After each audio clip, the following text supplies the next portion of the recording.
Assalamu alaikum students. I hope you all are fine. So as you all know that we have done with our chapter number 3 that was related to the CPU and its functions. And now today we are going to start our new chapter that is storing data.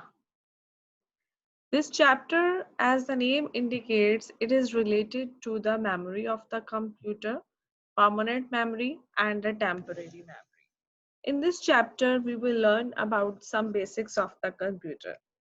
Basically, one of the main functions that every computer performs is just to store data in it. Storing the data is one of the main function of the computer. But the question is, does everything we save in the computer will be permanently saved in it or not? We will discuss it in this chapter.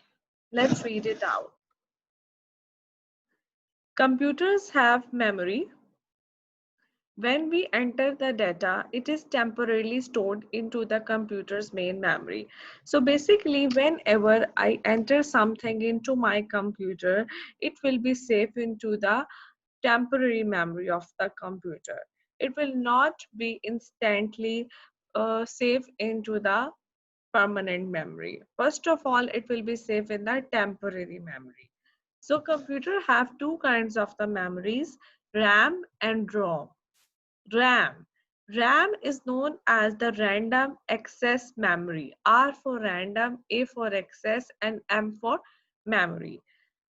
Random access memory is basically the temporary memory of the computer because it is usually operate when the computer is turning on, and if we will not save our data into the permanent memory, then the memory of that thing will be completely lost once we turn off the computer.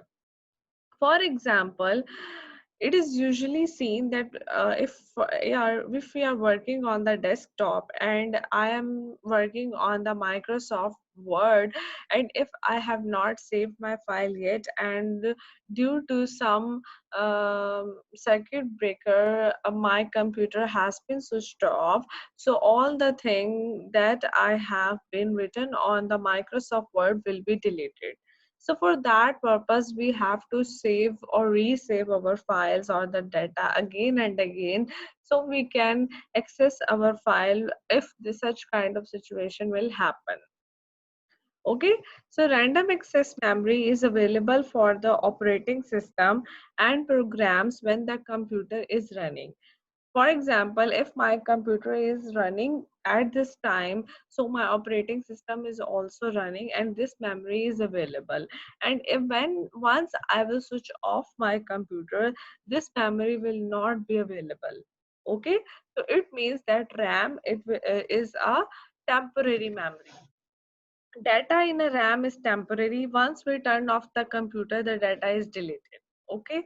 Now, ROM, R for read, O for only, and M for memory, read only memory. Okay, ROM is basically the permanent memory of the computer, or you can say that this is the built-in memory of the computer. This is the uh, memory of the computer used for booting up of the computer. Booting up means building up something. जो computer के basic operating system और जो softwares होते हैं वो रोम पर होते हैं, जो इसकी बेसिक चीज है, जो बिल्ट इन चीज है. Just like once you get your new laptop or the new desktop, there are many things that are the built-in things. There are the many things that you can find in your computer from the day one. Okay, that are the basic necessity of the life, so that will be the permanent thing. ROM or read-only memory contains instructions for booting up the computer. Data in ROM is permanent and it is not erased when we shut down the computer. The only difference between the RAM and ROM that all the data that we have saved in the computer will be lost once we switch off the computer in case of RAM or random access memory. While in the case of ROM or read-only memory, our data will not be erased or not be deleted once I will shut down my computer, because it will be saved in the permanent memory. You can see in the picture, this is the RAM, and you save it. The switch is plugged in. You can see in the picture. Once the switch is plugged out, so it is shown in the picture that all the data that it is saved in the RAM will not be more here again. But in the case of ROM, no matter the switch is plugged in or the switch is plugged out, your memory will be the same after shutting down the computer even. Now you can find the page number 28 on your book. You can find the fill in the blanks there. As it was only objective based, that's why I have not included it in my lesson, as I will give you that part of the page for classwork. Next, page number 29, types of storage. Now we will discuss the types of storage.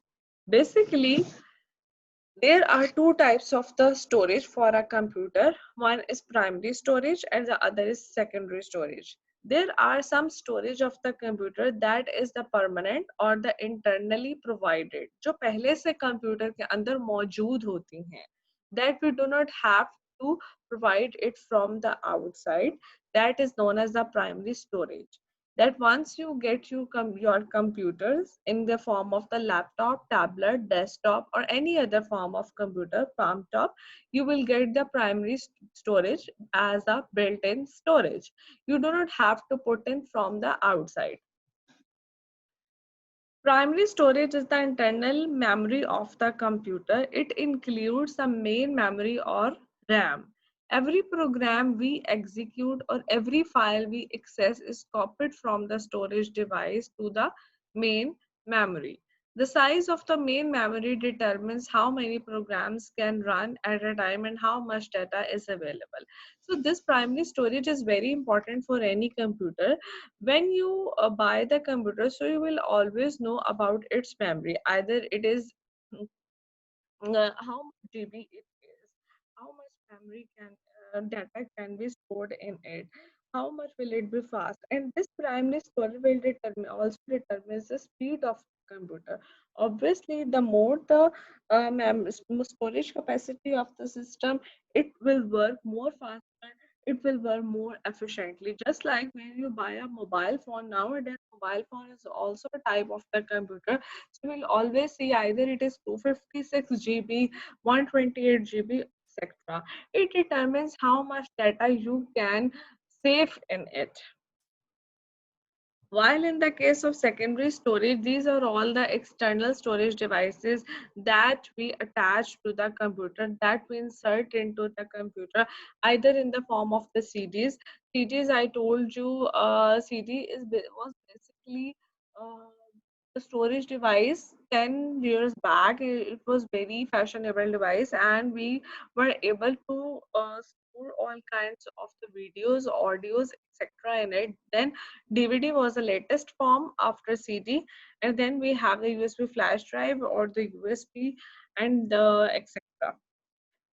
Secondary storage is external memory where we can store data for future use. For example, if I am recording something and I want to take it to the school, so what I will do, I will record that data and then I will transfer it to the USB flash drive.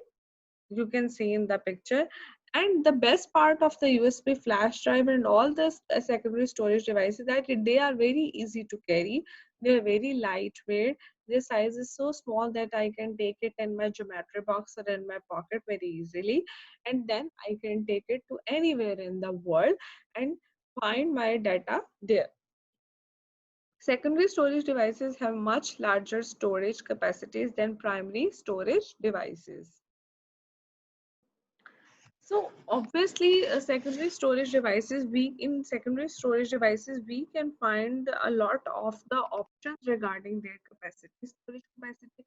In market, we can find the USBs ranging from the 4 GB So 256 GB, even 520 GB, that's much larger, that you can save all kinds of the videos, audios, etc.